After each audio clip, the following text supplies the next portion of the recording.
In this video, is Bitcoin hinting a massive crash for the month of September, especially na it's September Red Month? Well, stay tuned to know more. And so, hi guys, and welcome back to another Gabs cryptocurrency video where we trade by data and not by hype. And if you haven't subscribed to my channel, click the subscribe button down below and hit the notification bell so you won't miss out videos like this.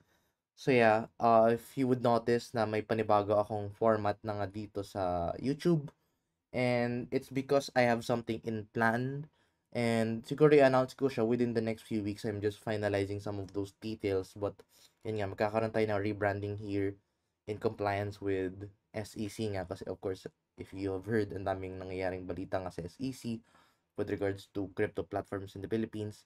So yeah, we are going to do some minor changes, and then magkakaroon din akong panibagong announcement.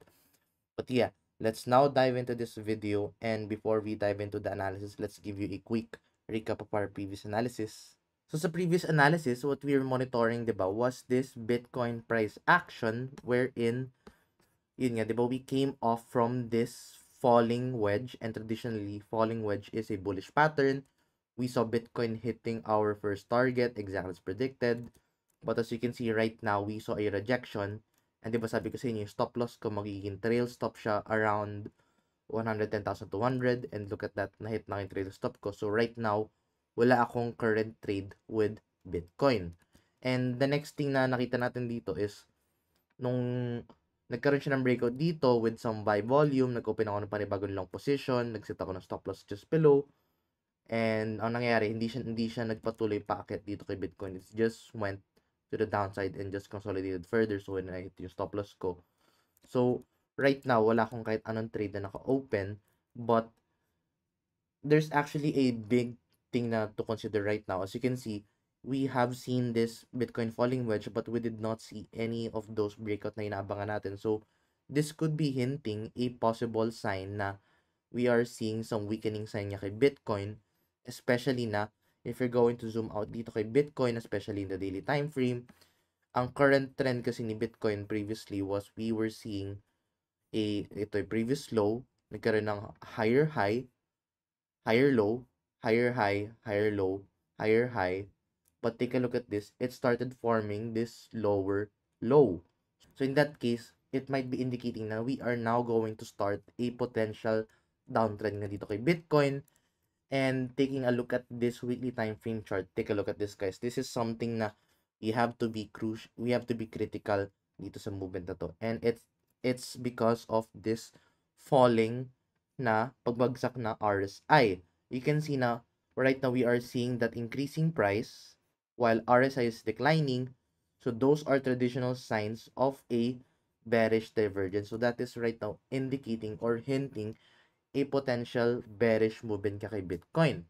Now, when it comes to the levels na pwede niya ibagsak, take a look at this sa mga moving averages niya. Ito yung isa din na maganda tingnan, which is the moving averages. You can see na Bitcoin has been pretty much holding pretty good above the 20-day moving average.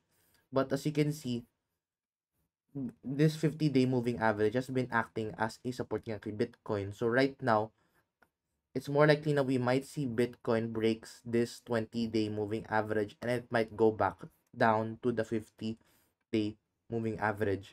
And looking at the 50-day moving average, you can see na Bitcoin is ranging around 98 to $100,000. So that could be indicating na we might see a potential downside na nga dito kay Bitcoin pabalik ng 100K. But ito yung next thing na kailangan nyo abangan doon is if ma-break niya yung 100K or 98 to 100K area, it could indicate na Bitcoin could go down even lower at pumunta siya pabalik sa 100-day moving average, because historically speaking, 100-day moving average has been actually a sign ng support. So, now, ito din yung maganda pag-usapan dito when it comes to September. Kasi, historically speaking, September has been a bad month kay Bitcoin. Let's try to look at the historical movements ni Bitcoin when it comes to September.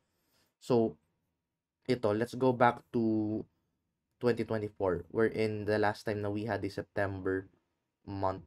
So, Bitcoin went down from $65,000 pabagsak ng $52,000. That saw actually a negative 19% to drop. So, that has indicated a big drop kay Bitcoin for the month of September. But after that, we saw a recovery noong November to December, or more likely January at that time. So that is indicating na magkakaroon ng drop for September, then mag-recover between November to January. And then let's go back further. No previous na September 2023, you would see na Bitcoin went down from 29,000, pagbagsak bumaba hanggang 25,000. That has saw a negative 14% na pagbagsak. But as you can see, Bitcoin recovered naman from November to the month of January, and even and relatively pushed pa further to the month of March. Now, one more year further, 2022, you can see na Bitcoin also went down from 24,000, bumaba siya hanggang kay ilan to? Hanggang kay ilan to? Let's check. Bumagsak siya hanggang $18,000, and that was relatively negative 26%. But the different thing here, we did not see a rebound around November, but we saw a rebound starting from December to siguro around February, and then saka siya nag-continue pataas. 2020, 2021 naman, let's push back further. 2021, you can see Bitcoin also went down from 52,000, bumagsak siya to 39,000 with negative 23% a drop. But we recovered more likely around, let's see kung ilan yung recover niya. Well, we did not recover at all. We recovered from October to November, much early naman. And we recovered around 36% na movement. Hindi pala 36, mas mataas pa. Let's see. It's actually around 62% from 41 to 67. So, historically speaking, September has actually been a bad month nga kay Bitcoin. But ang kagandahan naman yun is after a bad month, it usually comes with a good month nga with November, December, January, March, February. Usually bumabawi naman yung price action ni Bitcoin. So right now, we have to closely monitor itong daily time frame na bearish divergence nga na it's actually hinting some bad signs nga, but the good thing is after those bad signs nga, it's usually going to start a much bigger rally kay Bitcoin or somewhat a recovery rally. But ang pinaka wino-worry ko lang talaga ngayon dito kay Bitcoin with the current movement niya is this bearish divergence in the weekly time frame. Kasi it looks like na this is going to be this looks like na it's going to continue till 2026, kasi usually this kind of a big bearish divergence usually go down mas mababa ba kaysa sa 30 hours. Similar nung nangyari dun sa previous Bitcoin movement nga dito, the previous cycle, when we saw that bearish divergence, Bitcoin went down even further at bumagsak siya below the 30 RSI threshold. So, yeah, that could be indicating that we might be seeing a much bigger warning sign kay Bitcoin. And right now, as an investor, what should you be doing right now? So, in this case, if you have any Bitcoin currently, then it's actually a good thing for you to take some profits and do a DCA strategy in selling. So, in that case, ang mangyayari dyan is, if meron kang 100,000 pesos worth of Bitcoin, magta-take profits ka na, mag-out ka na ng 30,000, then another 30, then another 30, para kahit paano, if let's say biglang bumagsak si Bitcoin, at least kahit paano, nakapag-secure ka ng profits. But if let's say umakyat pa lalo si Bitcoin at lalo siyang umakyat, then at least alam mo may pera ka pa kay Bitcoin. Yun yung kagandahan ng DCA strategy when selling. So, if you are an investor and you want to sell nga ng Bitcoin, I suggest na you don't sell na isang bagsakan, you only sell partial para if ever na umakyat, meron ka pa ring Bitcoin na makukuha. And then, when it comes to the short-term traders, I think it's very wise pa for us now to wait this one out before entering into a big trade, kasi while we are seeing a massive bearish signs, it's not yet going to take into effect immediately. I think this is going to take some time muna bago to take into effect. Hindi naman siya isang bagsakan. As you can see, it took roughly 1.5 years to make this bearish divergence. So, 1.5 years itong divergence. So, this is more likely going to see a downside movement for a midterm movement. So, maybe it might take some few months para mag-execute to. But yeah, it's not going to happen overnight.